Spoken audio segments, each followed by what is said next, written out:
Hello and welcome to Wake Up Vermillion. I'm your host, Boysen, and today I have Micci Abbott, a grad student here at the University of South Dakota, sitting down with me to talk about the hot topic of cultural appropriation. Micci, can you kind of tell us what cultural appropriation is, like the definition for our viewers who might not know what it is? Cultural appropriation is when you take aspects of a culture that isn't yours and kind of trivialize them or don't understand how significant or important they are, and then use that to your own either benefit or for fun, or just kind of taking something that is not yours and using it in a kind of uneducated manner. Mm-hmm. Can you think of any examples off the top of your head that might be cultural appropriation? Something that you see a lot is like Native American like headdresses, that's like a big like prominent one, but there's also like blackface, or like I saw a picture of a little boy dressed up as a slave and I was like, that's not it. Yeah. And so just kind of things where it's like typically a minority culture being exploited by a majority culture member. Mm-hmm. In your own experience, have you seen cultural appropriation here in Vermillion? I know you moved here when you were younger, but being in a small town in South Dakota, have you witnessed that here at all?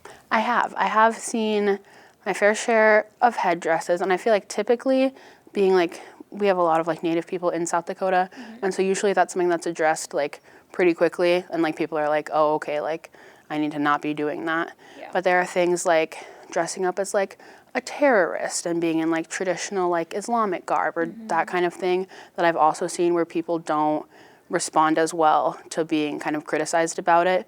They're like, what do you know? Like you like aren't a part of that community. It's like, well, neither are you. And like, I'm trying to let you know that like this is offensive, you shouldn't be doing that. But in Vermillion, I've definitely seen, I feel like I see a lot of cultural appropriation against like Middle Eastern populations, and definitely less so against Native American populations like in recent years, like as I've grown up, just because we are exposed to Native Americans and like people like advocate for them, not to the extent that they should, but like I've seen less of that since I started at USD compared to like growing up in Vermillion. Mm-hmm. And at USD, I've seen more of like Middle Eastern or like blackface, and so that kind of thing more so. How do you think these costumes enforce negative stereotypes of these populations? They definitely have a tendency to simplify like entire cultures into one costume. Mm-hmm. And so it's like that's enforcing just kind of the notion that you don't need to fully understand other people's cultures. People are always wearing like sexy, like insert like something that isn't their culture here. And it's like that's, first of all, it buys into like the hypersexualization of minority women, and also kind of ties into this whole thing of being of color is only cool when white people do it. Yeah. And that kind of feeds into a lot of stereotypes that like devalue people of color in general. Mm-hmm. So when you see someone downtown dressed up, Pocahontas is like kind of a popular one for, especially for like costume stores. If you see someone dressed up as that in a bar, like how do you go about educating them, pulling them aside and telling them that's not okay? Typically, if they're downtown, if I see them out in public, I'll say like, you know, that's racist, right? Like, you know, that's like that's cultural appropriation, right? Yeah. And people, a lot of the time, especially if they're old enough to be downtown, know and don't care is like the problem I've run into. And so then I've tried before to be like, okay, well, like, but this can be harmful. Like, this is like why this is an issue. And it's like, you go to school with like diverse populations. Like, do you not see like how this can harm people? But a lot of the time, what I've encountered personally is people who just kind of are almost doing it for more like for like reactions, for a shock as opposed factor. as opposed to out of ignorance, which like almost is worse. It is worse because it's like that's like you know better, but you just like think it'd be funny if like you did this anyway. Mm-hmm. So what are some things that people should think about when they are putting together like maybe their own DIY like costume or looking for costume shopping? What are some things that they should think about, like, oh, I shouldn't get this because it could be culturally insensitive? Anything that holds cultural significance, like is significant to a culture that is not your own, is something that you should typically stay away from, especially when it comes to like costumes. And what I usually say is that if you're not educated enough about the culture to know that you shouldn't be doing that, then like you shouldn't be doing that. Like if you don't have enough information about a culture that isn't your own, leave that culture alone. Like that shouldn't be as difficult as it seems to be. So we've been talking a lot about Halloween and how cultural appropriation happens a lot during this time of the year, but also happens at all times of the year. So do you think this is a topic we should be discussing a lot?